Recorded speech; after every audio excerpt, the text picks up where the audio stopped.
Hi, and welcome to episode 4 of Medically Assisted Recovery. In my own life, I bent the knee to the tyranny of addiction and I survived it. I've gotten into recovery. But there was only a couple of choices that were given to me, and I didn't know about the other choices that were available. So, one of the things I do in my shows is to broaden the awareness of what other options are available to people because I wasn't told about them and I didn't know about them until much later. And one of them is a medically assisted recovery. And this, I was very curious about this. One of the people I work with was using it and reported very good results. So I did some more investigation, but I'm still pretty darn unclear about how it exactly works. So I've asked an expert on this subject to come and join me today. And I call you Dr. Gino. Hello, Dr. Gino. Hello. Uh, and how are you today? Is today a good day? Every day is a great day that I get an Great day. opportunity to meet with you. Absolutely. Oh, thank you. And so this medically assisted, it can use various different medically approved types of treatment for various disorders.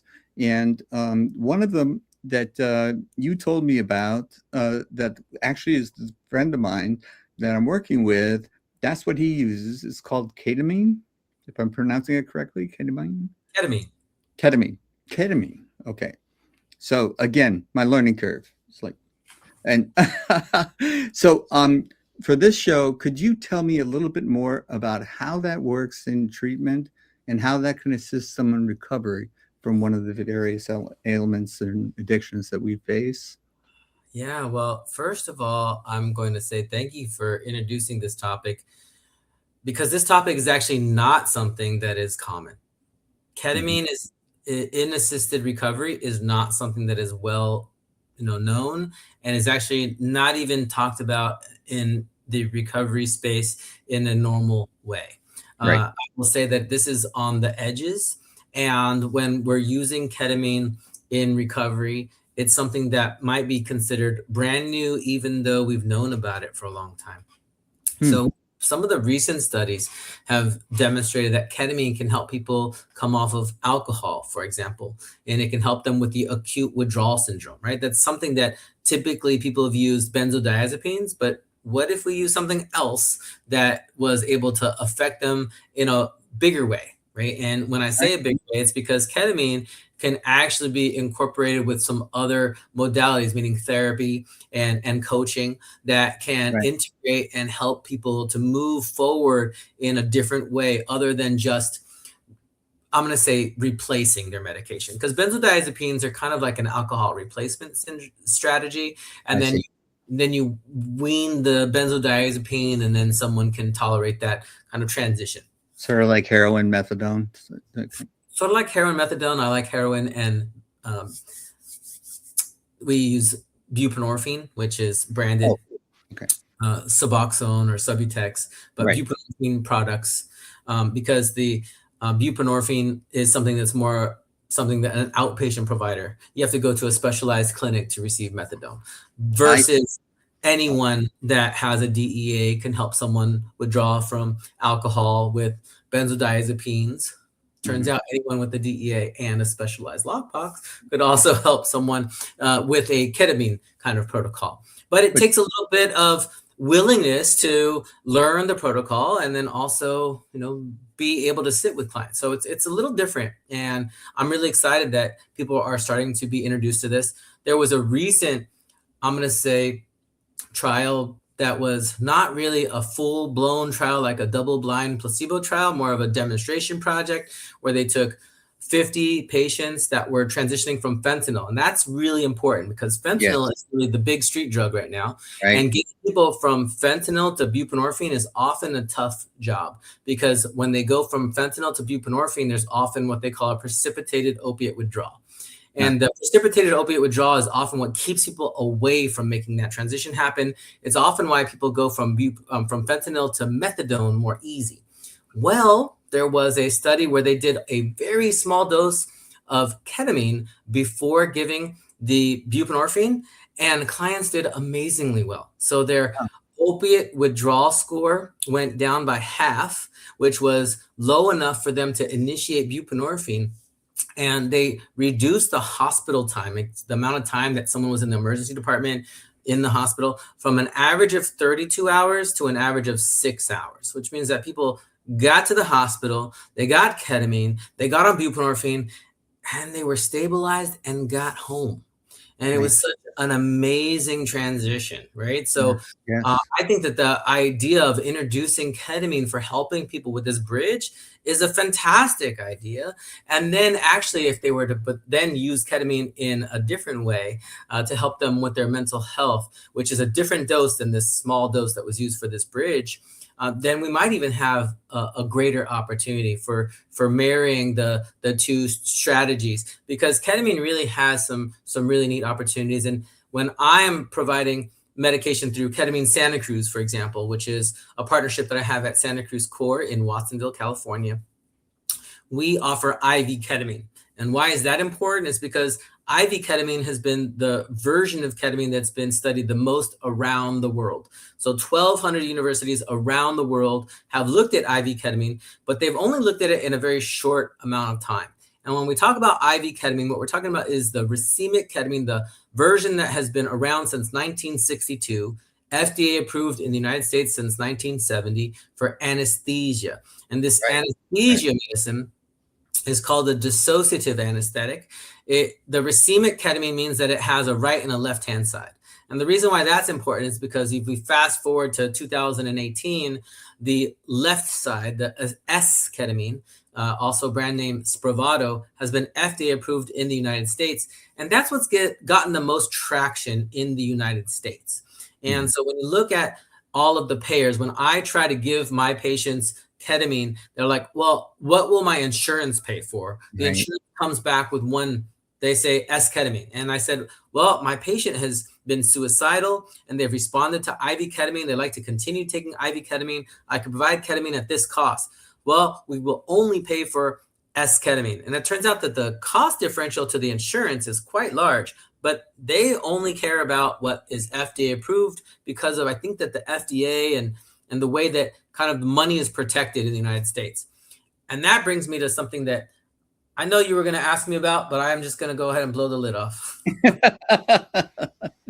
Yeah, we don't want to get started about money in the United States. So go ahead, take the Well, floor. I'm really excited because in April of 2026, France as a country took a step forward and they actually unlocked ketamine in the version of the racemic IV form Right. for prevention of suicide. So they said, you know what? We've been looking at this medicine, we've been watching the research, and there is no other medicine that's currently available to treat active suicidality patients. Right? There And what is an no other awesome that medicine. would be. There is no other medicine. And they have been seeing this medicine in the National Institute of Mental Health in the United States. They declared it as the first rapid acting antidepressant, right? In 2006. What? 20 years? Yes, we've been watching this medicine for over 20 years as a rapid acting antidepressant.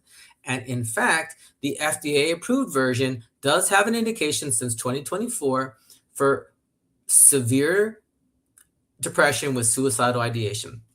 What that issue for me is it's a very closed indication because people with suicidal ideation are not just depressed.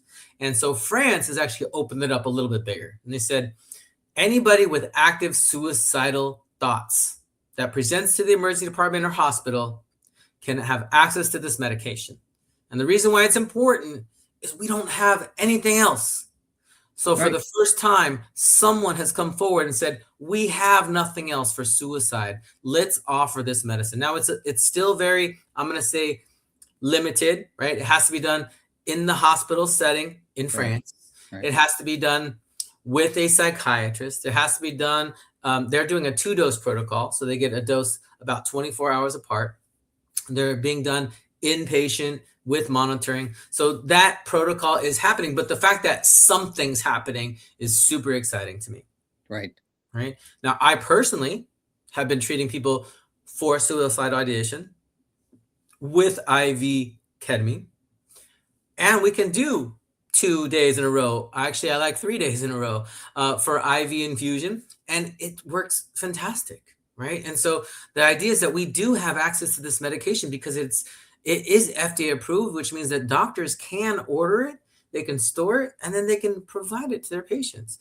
But patients have to ask for it, and right now patients have to pay for it because it's not covered by insurance.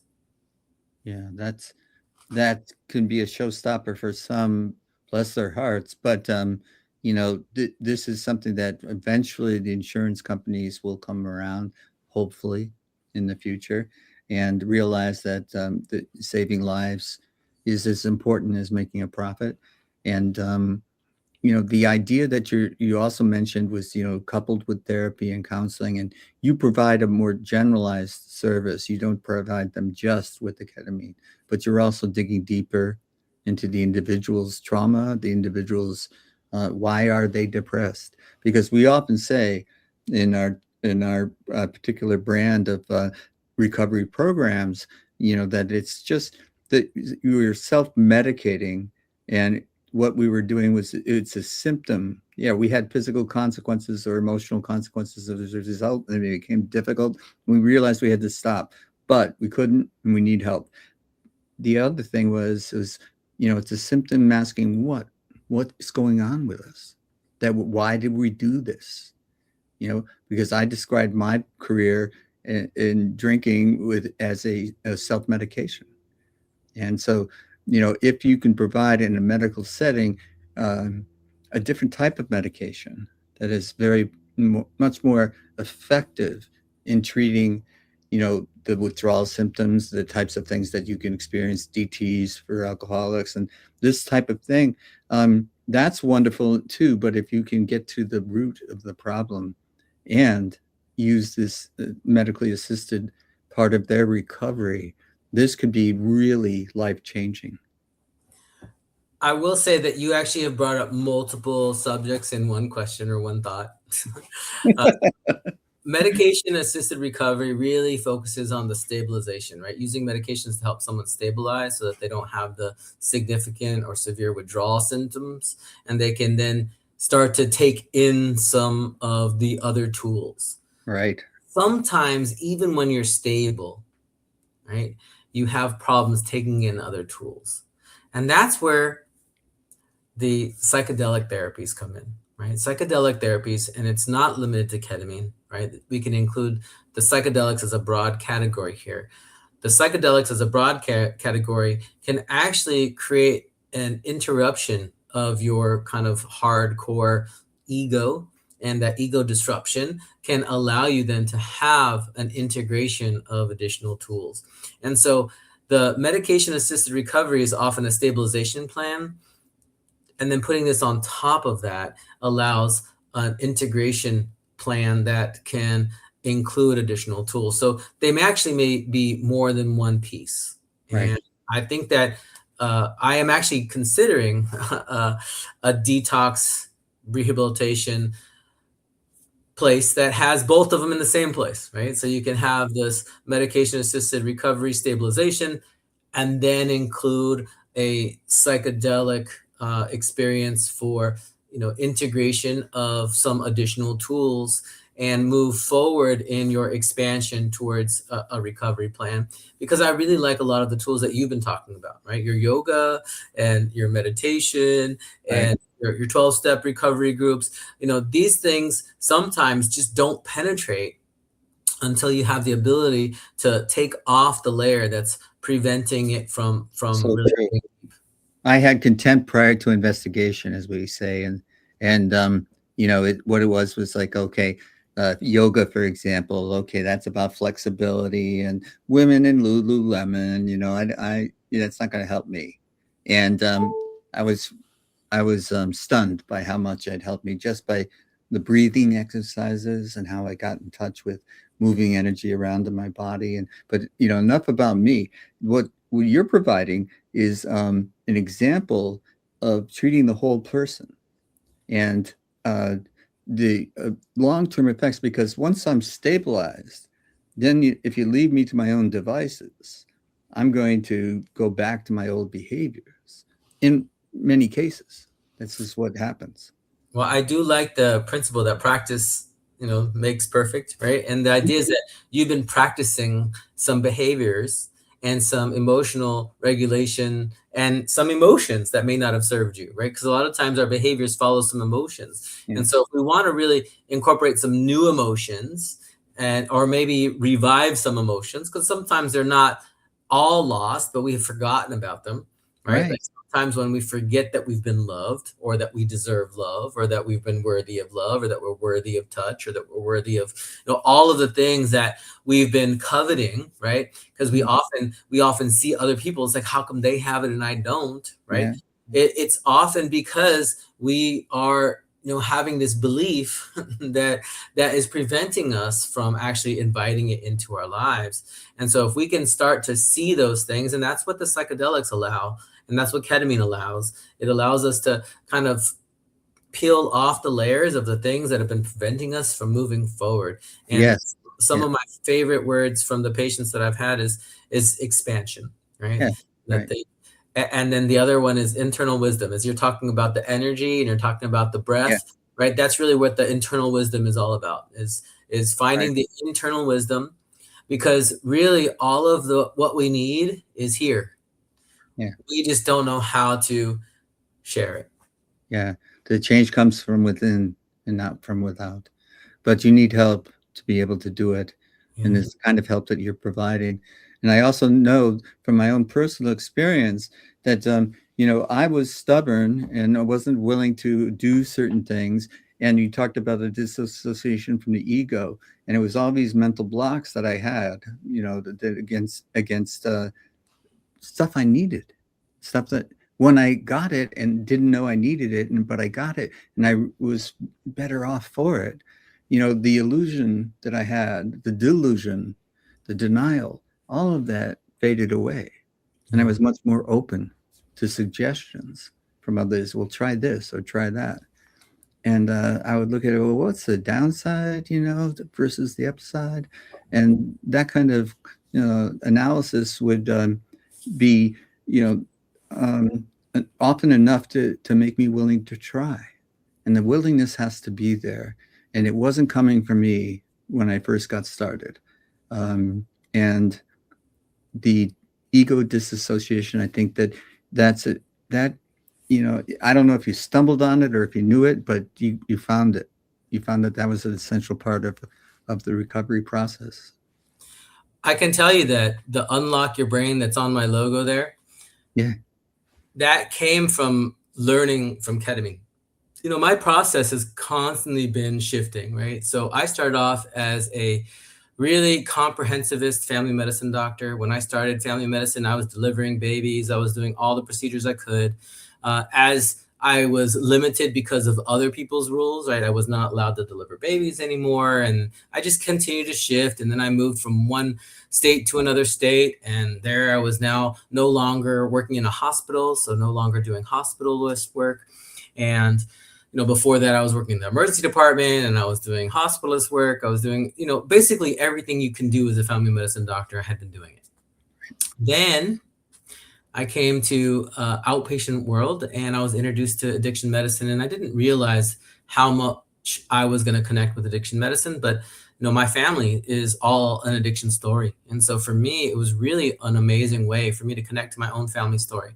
And so Wow. for me, addiction was really something that helped me not just to help my patients, but to recover, right? To connect with my father's story and realize that his coping behaviors was not about me, and it was never about intending to hurt me. And Right. Right. You've frozen, Dr. Gino, so I'm going to wait a moment, see if you come back to us. And if not, I'll wrap up the show. And what I'll do is have Dr. Gino back to continue on to our story, because I don't know if it's me or him, but he looks frozen to me. So I'll end this session right now. And just to tell you that I have been given a message of hope by Dr. Gino. And this message of hope is essential because we're often dealing with people who have no hope. And we can give hope to someone who is hopeless. This is a gift that you will cherish. It brings joy to me whenever I see it happen. So thank you very much for watching, and stick around because there will be an episode 5. I guarantee it. Thank you.